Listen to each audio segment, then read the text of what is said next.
ਮਾਨਯੋਗ ਸਤਿਸੰਗੀ ਜਨੋ, ਜੋ ਕਿ ਸਮਾਂ ਪ੍ਰਾਪਤ ਹੋਇਆ ਹੈ ਗੁਰਮਤਿ ਦੀਆਂ ਵਿਚਾਰਾਂ ਕਰਨ ਦਾ,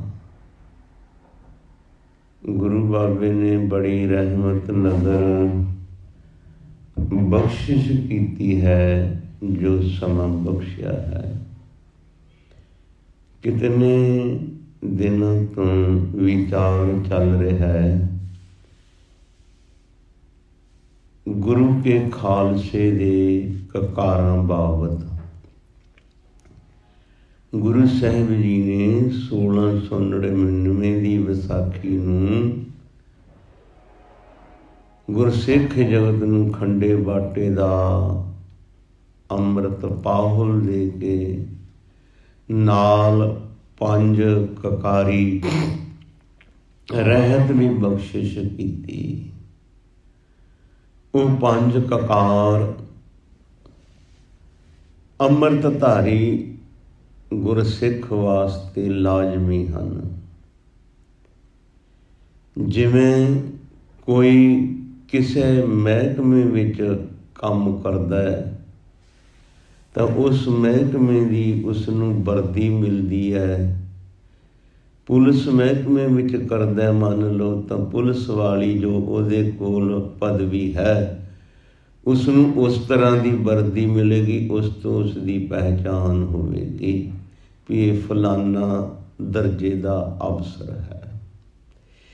ਇਸੇ ਹੀ ਤਰ੍ਹਾਂ ਹੋਰ ਵੀ ਜੋ ਕੋਈ ਕੰਮਕਾਰ ਵਾਲਾ ਜਾਂ ਕਿਸੇ ਸੰਸਥਾ ਦੇ ਨਾਲ ਸੰਬੰਧਿਤ ਹੈ, ਉਸ ਦੀ ਪਹਿਚਾਣ ਦੇ ਚਿੰਨ੍ਹ ਜ਼ਰੂਰ ਉਸ ਦੇ ਚਾਲ ਚਲਣ ਜਾਂ ਉਸ ਦੀ ਵਰਦੀ ਤੋਂ ਪਤਾ ਲੱਗ ਜਾਂਦਾ ਹੈ।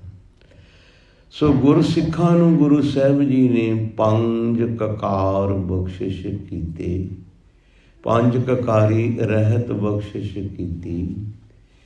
ਪਹਿਲਾ ਕਕਾਰ ਸਤਿਗੁਰੂ ਜੀ ਨੇ ਕੇਸ ਬਖਸ਼ੇ, ਦੂਸਰਾ ਕੰਘਾ ਬਖਸ਼ਿਆ, ਤੀਸਰਾ ਸਤਿਗੁਰੂ ਜੀ ਨੇ ਕੜਾ ਬਖਸ਼ਿਸ਼ ਕੀਤਾ।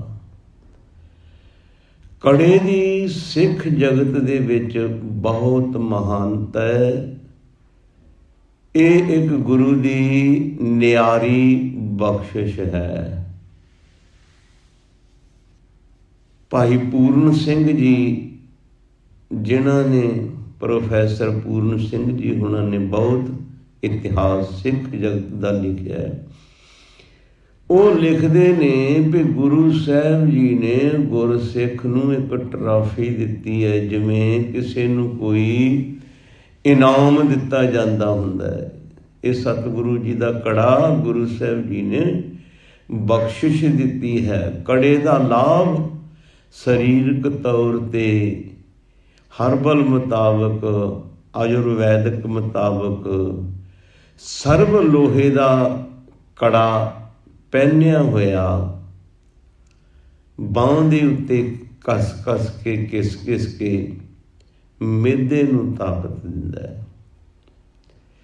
ਤੇ ਗੁਰੂ ਸਾਹਿਬ ਜੀ ਦਾ ਹੁਕਮ ਹੈ ਕੜਾ ਜਿਹੜਾ ਸਰਬ ਲੋਹ ਦਾ ਪਹਿਨਣਾ, ਜਿਸ ਨੇ ਅੰਮ੍ਰਿਤ ਪਾਨ ਕੀਤਾ।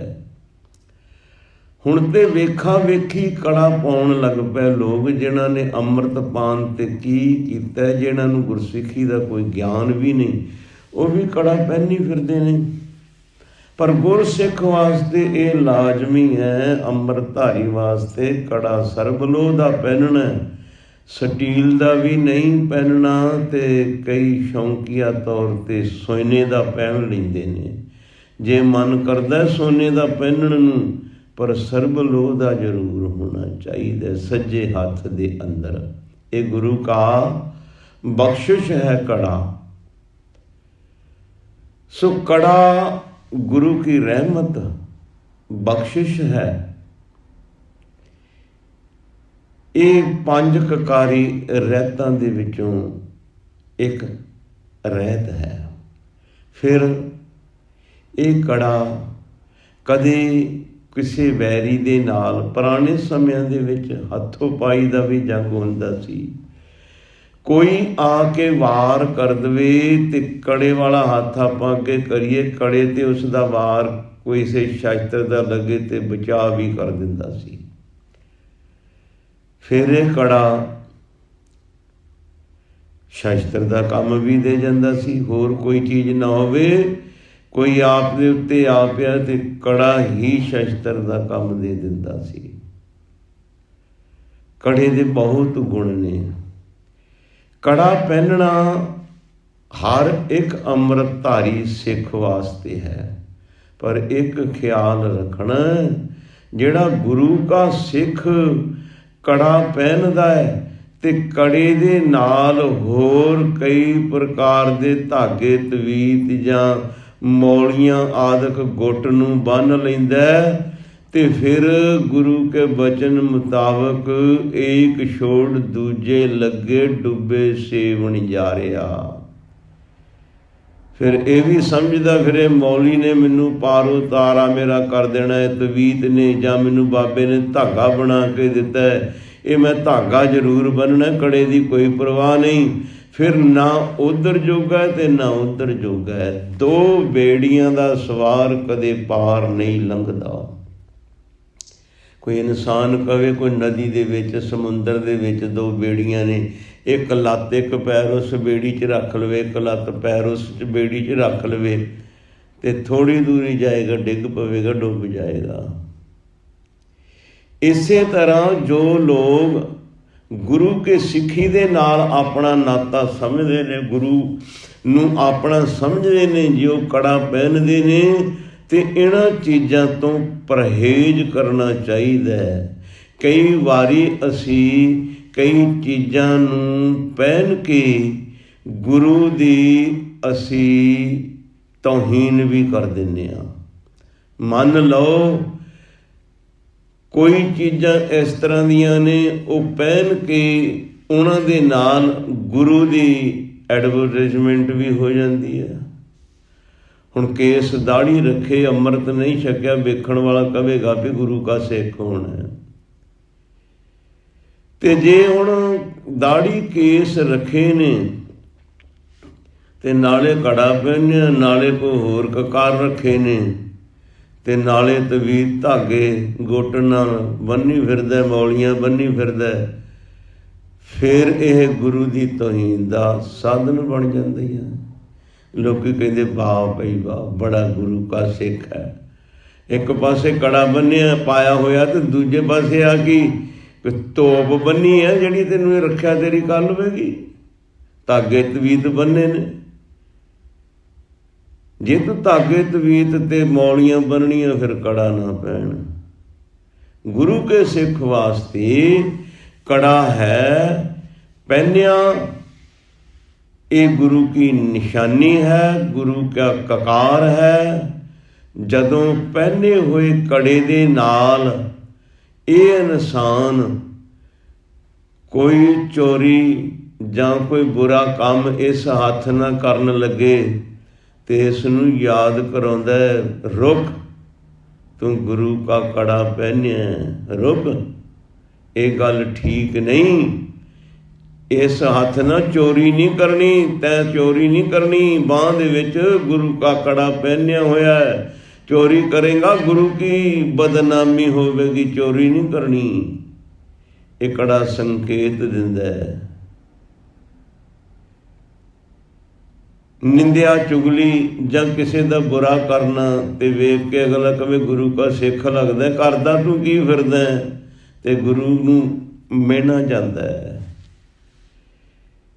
ਸੋ ਇਹ ਕੜਾ ਸਾਨੂੰ ਬੁਰੇ ਕੰਮ ਤੋਂ ਵੀ ਵਰਜਦਾ ਹੈ, ਯਾਦ ਦਿਲਾਉਂਦਾ ਹੈ, ਗੁਰਸਿੱਖਾ ਤੂੰ ਗੁਰੂ ਕਾ ਸਿੱਖ ਹੈ। ਇਹ ਪੰਜਾਂ ਕਕਾਰਾਂ ਦੇ ਵਿੱਚੋਂ ਤੀਸਰਾ ਕਕਾਰ ਪਹਿਨਿਆ ਹੋਇਆ, ਖਬਰਦਾਰ ਹੋ ਜਾ। ਇਹ ਫਿਰ ਕੜਾ ਜਿਹੜਾ ਹੈ ਸਾਨੂੰ ਬੁਰੇ ਕੰਮਾਂ ਤੋਂ ਹਟਾਉਂਦਾ ਹੈ। ਤੇ ਹੋਰ ਵੀ ਇਸ ਕੜੇ ਦੇ ਕਈ ਲਾਭ ਹੋ ਸਕਦੇ ਨੇ। ਮੈਂ ਆਪ ਜੀ ਨੂੰ ਸੰਖੇਪ ਜਿਹਾ ਸ਼ਬਦਾਂ ਵਿੱਚ ਕੜੇ ਦੇ ਕੁਝ ਵਿਚਾਰ ਦੱਸੇ ਨੇ। ਗੁਰਸਿੱਖ ਮੇਰੇ ਇੱਕ ਖਿਆਲ ਦੇ ਵਿੱਚ ਇੱਕ ਗੁਰੂ ਕੀ ਸਾਖੀ ਆ ਗਈ ਹੈ ਗੁਰਸਿੱਖ ਕੜੇ ਨੂੰ ਗੁਰੂ ਦੀ ਬਖਸ਼ਿਸ਼ ਸਮਝਦੇ ਸੀ। ਜਦੋਂ ਗੁਰਸਿੱਖ ਗੁਰੂ ਸਾਹਿਬ ਜੀ ਦੇ ਕੋਲ 10ਵੇਂ ਪਾਤਸ਼ਾਹ ਜੀ ਦੇ ਕੋਲ ਜਾਂਦੇ ਸੀ ਨਾ, ਅੰਮ੍ਰਿਤ ਤੋਂ ਬਾਅਦ ਵੀ, ਤੇ ਗੁਰੂ ਸਾਹਿਬ ਜੀ ਸਿੱਖ ਨੂੰ ਆਉਣ ਲੱਗਿਆਂ, ਘਰ ਆਉਣ ਲੱਗਿਆਂ ਕਈ ਵਾਰੀ ਕੜੇ ਦੀ ਬਖਸ਼ਿਸ਼, ਪ੍ਰਸ਼ਾਦ ਦੀ ਬਖਸ਼ਿਸ਼, ਇਹ ਬਖਸ਼ਿਸ਼ਾਂ ਕਰਦੇ ਹੁੰਦੇ ਸਨ। ਤੇ ਮੈਨੂੰ ਇਹ ਕੜੇ ਤੋਂ ਇੱਕ ਗੱਲ ਯਾਦ ਆ ਗਈ। ਉਜੈਨ ਦਾ ਰਹਿਣ ਵਾਲਾ ਬਿਸ਼ੰਬਰ ਦਾਸ ਗੁਰੂ ਗੋਬਿੰਦ ਸਿੰਘ ਜੀ ਦੀ ਸਿੱਖੀ ਪ੍ਰਾਪਤ ਕੀਤੀ ਹੈ, ਹਾਲੇ ਅੰਮ੍ਰਿਤ ਨਹੀਂ ਛਕਿਆ, ਗੁਰੂ ਘਰ ਨਾਲ ਜੁੜਿਆ। ਇਹਦੇ ਵੱਡ ਵਡੇਰੇ ਵੀ ਗੁਰੂ ਘਰ ਨਾਲ ਜੁੜੇ ਨੇ। ਇਸ ਦਾ ਪੁੱਤਰ ਹੈ ਗੋਪਾਲ ਦਾਸ ਉਹਦਾ ਨਾਂ, ਜਾਂ ਕੋਈ ਹੋਰ ਵੀ ਮੇਰੇ ਖਿਆਲ ਮੁਤਾਬਕ ਬਦਲਵਾਂ ਵੀ ਨਾ ਹੋ ਸਕਦਾ ਹੈ, ਰਹੋ ਵੀ ਚਾਰ। ਉਸ ਦਾ ਪੁੱਤਰ ਜਿਹੜਾ ਆਪ ਤੇ ਗੁਰੂ ਘਰ ਦਾ ਸ਼ਰਧਾਲੂ ਹੈ, ਗੁਰੂ ਘਰ ਦਾ ਪ੍ਰੇਮੀ ਹੈ, ਗੁਰਸਿੱਖੀ ਨੂੰ ਅਪਣਾਉਂਦਾ ਹੈ। ਤੇ ਉਹ ਜਿਹੜਾ ਉਸ ਦਾ ਲੜਕਾ ਹੈ, ਉਹ ਸਾਧਾਂ ਵੈਸ਼ਨੂੰ, ਸਾਧਾਂ ਸੰਤਾਂ ਦੇ ਸੰਗ ਵਿੱਚ ਰਹਿੰਦਾ ਹੈ। ਅਸੀਂ ਵੈਸ਼ਨੂੰ ਉਸ ਨੂੰ ਕਹਿੰਦੇ ਹਾਂ, ਬਾਹਰ ਕਈ ਵਾਰੀ ਢਾਬਿਆਂ 'ਤੇ ਵੀ ਲਿਖਿਆ ਹੁੰਦਾ ਹੈ ਵੈਸ਼ਨੂੰ ਢਾਬਾ। ਹੁਣ ਵੈਸ਼ਨੂੰ ਢਾਬੇ ਦਾ ਮਤਲਬ ਅਸੀਂ ਪਤਾ ਕੀ ਸਮਝਦੇ ਹਾਂ, ਵੀ ਜਿੱਥੇ ਸ਼ਾਕਾਹਾਰੀ ਭੋਜਨ ਹੈ, ਮਾਸਾਹਾਰੀ ਨਹੀਂ, ਉਸ ਨੂੰ ਅਸੀਂ ਕਹਿੰਦੇ ਵੈਸ਼ਨੂੰ। ਇਹ ਗਲਤ ਹੈ। ਵੈਸ਼ਨੂੰ ਜਿਹੜੇ ਕਿ ਵਿਸ਼ਨੂੰ ਦੇ ਪੁਜਾਰੀ ਨੇ, ਵਿਸ਼ਨੂੰ ਦੇ ਸੇਵਕ ਨੇ, ਉਹਨਾਂ ਨੂੰ ਵੈਸ਼ਨੂੰ ਕਿਹਾ ਜਾਂਦਾ ਹੈ। ਵੈਸ਼ਨੂੰ ਢਾਬਾ ਲਿਖਿਆ ਹੋਵੇ ਤੇ ਉਸ ਨੂੰ ਸਮਝਾਉਣਾ ਚਾਹੀਦਾ ਹੈ ਵੀ ਤੇਰਾ ਢਾਬਾ ਵੈਸ਼ਨੂੰ ਦਾ, ਸ਼ਾਕਾਹਾਰੀ ਤੇ ਮਾਸਾਹਾਰੀ ਨਾਲ ਇਹਦਾ ਕੋਈ ਸੰਬੰਧ ਹੀ ਨਹੀਂ, ਇਹਦਾ ਕੋਈ ਸੰਬੰਧ ਨਹੀਂ। ਸ਼ਾਕਾਹਾਰੀ ਤੇ ਮਾਸਾਹਾਰੀ ਨਾਲ ਵੈਸ਼ਨੂੰ ਦਾ ਤਾਂ ਮਤਲਬ ਵਿਸ਼ਨੂੰ ਦੇ ਪੁਜਾਰੀ, ਵਿਸ਼ਨੂੰ ਦੇ ਸੇਵਾਦਾਰ। ਤੇ ਅਸੀਂ ਸਮਝਦੇ ਜਿਹੜਾ ਮਾਸ ਮਿੱਟੀ ਨਾ ਖਾਂਦਾ ਹੋਵੇ ਉਹਨੂੰ ਵੈਸ਼ਨੂੰ ਕਹਿੰਦੇ ਨੇ। ਭਾਈ ਜਿਹੜਾ ਮਾਸ ਮਿੱਟੀ ਨਾ ਖਾਂਦਾ ਹੋਵੇ ਉਹਨੂੰ ਮਾਸਾਹਾਰੀ ਕਹਿੰਦੇ ਨੇ, ਤੇ ਜਿਹੜਾ ਮਾਸ ਆਦਿਕ ਤੋਂ ਪਰਹੇਜ਼ ਕਰਦਾ ਹੋਵੇ ਉਹਨੂੰ ਸ਼ਾਕਾਹਾਰੀ ਕਹਿੰਦੇ ਨੇ। ਅਸੀਂ ਗਲਤ ਖਿਆਲ ਵਿੱਚ ਰਹਿੰਦੇ ਹਾਂ। ਸੋ ਇਹ ਬਿਸ਼ੰਬਰ ਦਾਸ ਦਾ ਲੜਕਾ ਜਿਹੜਾ ਹੈ, ਇਹ ਵੈਸ਼ਨੂੰ ਦਾ ਸੇਵਾਦਾਰ ਹੈ। ਆਪਸ ਵਿੱਚ ਗੁਰੂ ਦੀਆਂ ਗੱਲਾਂ ਹੁੰਦੀਆਂ ਰਹਿੰਦੀਆਂ। ਵਾਹਵਾ ਸਮਾਂ, ਇਤਿਹਾਸ ਲੰਬਾ ਨਾ ਹੋ ਜਾਵੇ, ਮੁੱਕਦੀ ਗੱਲ ਕਰਾਂ। ਤੇ ਇਸ ਨੇ ਗੁਰੂ ਸਾਹਿਬ ਜੀ ਦੀ ਹਜ਼ੂਰੀ ਵਿੱਚ ਅਨੰਦਪੁਰ ਸਾਹਿਬ ਜਾਣ ਵਾਸਤੇ ਆਪਣੇ ਲੜਕੇ ਨੂੰ ਮਨਾ ਲਿਆ ਵੀ ਤੂੰ ਇੱਕ ਵਾਰੀ ਗੁਰੂ ਦੇ ਦਰਸ਼ਨ ਤੇ ਕਰਕੇ ਆ। ਆਪਸ ਵਿੱਚ ਇਹਨਾਂ ਦੀ ਰੋਜ਼ ਬਹਿਸ ਮੁਸਾਬਾ ਹੁੰਦਾ। ਇੱਕ ਸੰਗ ਆਉਣਾ ਸੀ ਉਜੈਨ ਤੋਂ, ਉਹਦੇ ਨਾਲ ਰਲ ਕੇ ਉਸ ਬਿਸ਼ੰਬਰ ਦਾਸ ਨੇ 500 ਰੁਪਈਆ ਗੁਰੂ ਕੇ ਦਸਵੰਧ ਭੇਟਾ ਕੀਤਾ ਤੇ ਇਸ ਨੂੰ ਦਿੱਤਾ ਵੀ ਤੂੰ ਜਾ ਕੇ ਗੁਰੂ ਸਾਹਿਬ ਜੀ ਦੇ ਭੇਟਾ ਕਰਦੀ ਦਸਵੰਧ ਦੀ ਮਾਇਆ।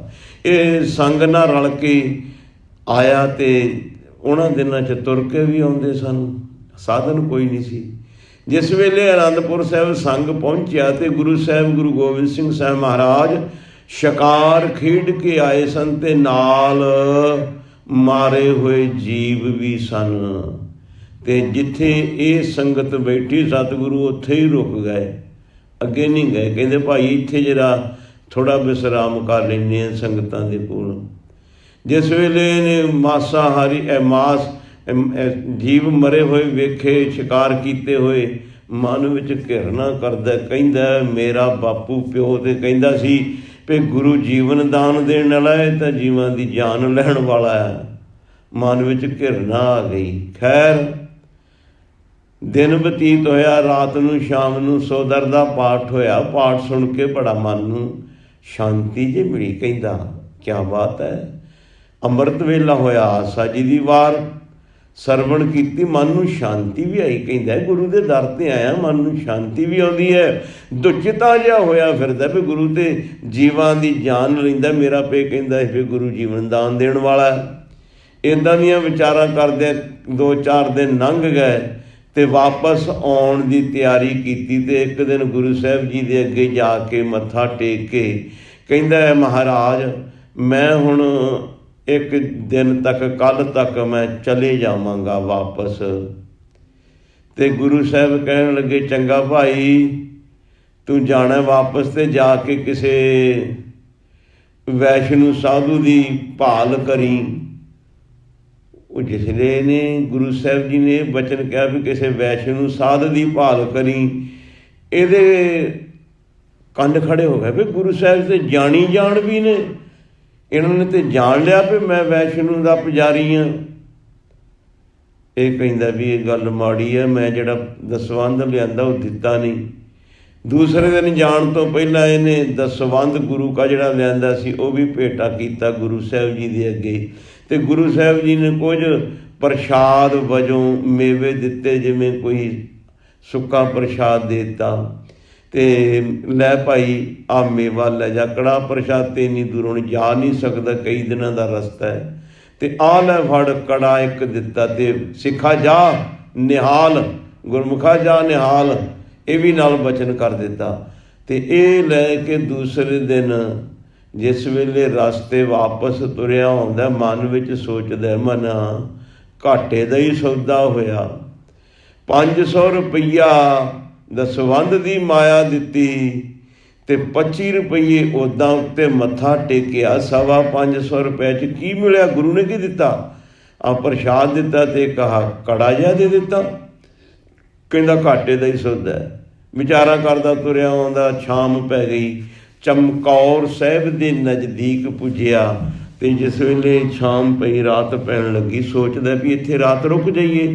ਕੁਦਰਤ ਮਾਲਕ ਦੀ ਅੱਗੋਂ ਗੁਰੂ ਕਾ ਸਿੱਖ ਮਿਲ ਗਿਆ, ਉਸ ਨਾਲ ਰਾਮ ਰਮਈਆ ਹੋਇਆ। ਉਹ ਪੁੱਛਦਾ ਕਿੱਥੋਂ ਆਇਆ, ਕਿੱਥੇ ਚੱਲੇ? ਕਹਿੰਦਾ ਮੈਂ ਆਨੰਦਪੁਰ ਸਾਹਿਬ ਵਾਲੇ ਗੁਰੂ ਦੇ ਦਰਸ਼ਨ ਕਰਕੇ ਆਇਆ ਤੇ ਵਾਪਸ ਚੱਲਿਆ, ਤੇ ਮੈਂ ਰਾਤ ਗੁਜ਼ਾਰਨੀ ਹੈ। ਉਹ ਕਹਿੰਦਾ ਪ੍ਰੇਮੀਆਂ, ਤੂੰ ਮੇਰੇ ਗੁਰੂ ਦੇ ਦਰ ਤੋਂ ਆਇਆ, ਆ ਜਾ ਮੇਰੇ ਘਰ ਰਾਤ ਗੁਜ਼ਾਰ। ਉਹ ਸਿੱਖ ਉਸ ਨੂੰ ਲੈ ਗਿਆ, ਲਿਜਾ ਕੇ ਉਸ ਦੀ ਜਲ ਪਾਣੀ ਦੁਆਰਾ ਸੇਵਾ ਕੀਤੀ, ਆਨੰਦ ਮੰਗਲਾਚਾਰ ਨੂੰ ਪ੍ਰਸੰਨ ਕਰ ਲਿਆ। ਜਿਸ ਵੇਲੇ ਰਾਤ ਬੈਠੇ ਗੱਲਾਂ ਕਰਦੇ ਕਰਦੇ ਕਹਿੰਦਾ ਸੁਣਾ ਬਈ, ਤੂੰ ਮੇਰੇ ਗੁਰੂ ਕੋਲੋਂ ਆਨੰਦਪੁਰ ਸਾਹਿਬ ਤੋਂ ਆਇਆ, ਉੱਥੇ ਦੀ ਕੋਈ ਗੱਲਬਾਤ ਸੁਣਾ। ਕਹਿੰਦਾ ਕੀ ਦੱਸਾਂ, ਮੈਂ ਗੁਰੂ ਕੋਲੋਂ ਆਇਆ, ਗੁਰੂ ਦੀ ਭੇਟਾ ਮੈਂ 525 ਰੁਪਈਆ ਕੀਤਾ, ਤੇ ਗੁਰੂ ਨੇ ਕੀ ਦਿੱਤਾ? ਇੱਕ ਕੜਾ ਜਿਹਾ ਦੇ ਦਿੱਤਾ ਤੇ ਪ੍ਰਸ਼ਾਦ ਜਿਹਾ ਦੇ ਦਿੱਤਾ। ਘਾਟੇ ਦਾ ਹੀ ਸੌਦਾ ਰਿਹਾ। ਉਹ ਸਿੱਖ ਨੇ ਸੁਣਿਆ, ਮਨ ਦੇ ਵਿੱਚ ਹੌਲ ਪਿਆ ਵੀ ਹੈ ਇਹ ਕੀ ਕਹਿਣ ਡਿਆ। ਸਿੱਖ ਨੇ ਘਰ ਵਾਲੀ ਨਾਲ ਸਲਾਹ ਕੀਤੀ ਵੀ ਭਲੀਏ ਲੋਕੇ, ਇਹ ਅਨਸ਼ਰਦਕ ਬੰਦਾ, ਇਹਦੀ ਭਰੋਸਾ ਨੇ ਗੁਰੂ ਤੇ, ਇਹ ਸਾਡੇ ਅੱਗੇ ਇਸਨੇ ਗੱਲ ਕੀਤੀ, ਅੱਗੇ ਹੋਰ ਵੀ ਕਿਤੇ ਜਾ ਕੇ ਕਰੇਗਾ, ਤੇ ਆਪਾਂ ਇਹਨੂੰ ਕਹਿੰਦੇ ਹਾਂ ਵੀ ਤੈਨੂੰ ਪੈਸੇ ਦੇ ਦਿੰਦੇ ਹਾਂ, ਤੇ ਇਹ ਸਾਨੂੰ ਦੇ ਦੇ ਜਿਹੜੇ ਪਦਾਰਥ ਗੁਰੂ ਵੱਲੋਂ ਮਿਲੇ ਨੇ। ਇਹਨੇ ਰਾਤੋਂ ਰਾਤ ਪੈਸੇ ਪੂਸੇ ਇਕੱਠੇ ਕੀਤੇ, ਹੋਰ ਆਪਣੇ ਇੱਧਰੋਂ ਉੱਧਰੋਂ। ਇਸ ਨੇ 600 ਰੁਪਈਆ ਪੂਰਾ ਇਕੱਠਾ ਕਰ ਲਿਆ। 600 ਰੁਪਈਆ ਪੂਰਾ ਇਕੱਠਾ ਕਰਕੇ ਜਿਸ ਵੇਲੇ ਸਵੇਰੇ ਜਲ ਪਾਣੀ ਛਕਾਇਆ, ਕਹਿਣ ਲੱਗਾ ਪ੍ਰੇਮੀਆਂ ਤੂੰ ਹੁਣ ਰੁਕ ਲੈ। ਕਹਿੰਦਾ ਨਹੀਂ ਮੈਂ ਜਾਣਾ। ਤੇ ਇਹ ਗੁਰਸਿੱਖ ਕਹਿੰਦਾ ਪ੍ਰੇਮੀਆਂ ਜੇ ਤੈਨੂੰ ਮੈਂ ਇੱਕ ਬੇਨਤੀ ਕਰਾਂ। ਉਹ ਕਹਿੰਦਾ ਕਹਿਣ ਲੱਗਾ ਜਿਹੜਾ ਤੈਨੂੰ ਗੁਰੂ ਸਾਹਿਬ ਨੇ ਕੜਾ ਦਿੱਤਾ, ਪ੍ਰਸ਼ਾਦ ਦਿੱਤਾ, ਜੇ ਤੂੰ ਮੈਨੂੰ ਇਹ ਦੇ ਦੇਵੇਂ, ਤੈਨੂੰ ਮੈਂ ਇੱਕ ਕਿਸਮ ਦਾ ਵਿਆਜ ਸਮੇਤ ਪੈਸੇ ਦੇ ਦੇਣਾ। 525 ਤੇਰਾ ਖਰਚ ਹੋਇਆ, ਮੈਂ 600 ਦੇ ਦੇਣਾ। ਉਹ ਕਹਿਣ ਲੱਗਾ ਵੀ ਇਹਦੇ ਤੋਂ ਕਮਲਾ ਹੋਰ ਸਿੱਖ ਕਿਹੜਾ ਲੱਭਣਾ। ਉਹ ਕਹਿਣ ਲੱਗਾ ਠੀਕ ਹੈ। ਉਸ ਗੁਰਸਿੱਖ ਨੇ 600 ਰੁਪਈਆ ਦੇ ਕੇ ਕੜਾ ਵੀ ਲੈ ਲਿਆ ਤੇ ਪ੍ਰਸ਼ਾਦ ਲੈ ਕੇ ਕਹਿੰਦਾ ਹੋਰ ਗੁਰੂ ਨੇ ਕੁਛ ਦਿੱਤਾ? ਕਹਿੰਦਾ ਗੁਰੂ ਨੇ ਕਿਹਾ ਜਾ ਸਿੱਖਾ ਨਿਹਾਲ, ਇਹ ਵੀ ਬਚਨ ਦੇ ਦੇ। ਇਹ ਵੀ ਬਚਨ ਲੈ ਲਿਆ। ਗੁਰਸਿੱਖ ਨੇ 600 ਰੁਪਈਏ ਦੇ ਵਿੱਚ ਕੜਾ ਤੇ ਗੁਰੂ ਕੇ ਬਚਨ ਦਾ ਸੌਦਾ ਬਹੁਤ ਸਸਤਾ ਸਮਝਿਆ। ਗੁਰਸਿੱਖ ਕੜੇ ਦੀ ਬੜੀ ਕਦਰ ਕਰਦੇ ਸਨ। ਸੋ ਗੁਰਮੁਖ ਪਿਆਰਿਓ, ਗੁਰ ਕਾ ਕੜਾ ਗੁਰੂ ਕਾ ਕਕਾਰ, ਇਹ ਦਰਸਾਉਂਦਾ ਵੀ ਇਹ ਗੁਰੂ ਗੋਬਿੰਦ ਸਿੰਘ ਜੀ ਦਾ ਸਿੰਘ ਹੈ, ਸਿੱਖ ਹੈ। ਸੋ ਕੜਾ ਪਹਿਨਣਾ ਤੇ ਸਰਬ ਲੋਹ ਦਾ ਪਹਿਨਣਾ, ਸੋਨੇ ਦਾ ਪਹਿਨਣਾ, ਦੂਜੇ ਹੱਥ ਪਹਿਨ ਲੈਣਾ, ਤੇ ਨਾਲ ਇਹ ਖਿਆਲ ਰੱਖਣਾ ਕੜਾ ਪਹਿਨਣਾ ਤੇ ਗੁੱਟ ਤੇ ਤਵੀਤ ਧਾਗੇ ਮੌਲੀਆਂ ਨਹੀਂ ਬੰਨਣੀਆਂ, ਗੁਰੂ ਕੀ ਤੌਹੀਨ ਹੁੰਦੀ ਹੈ। ਸੋ ਇੰਨੇ ਕੁ ਲਫ਼ਜ਼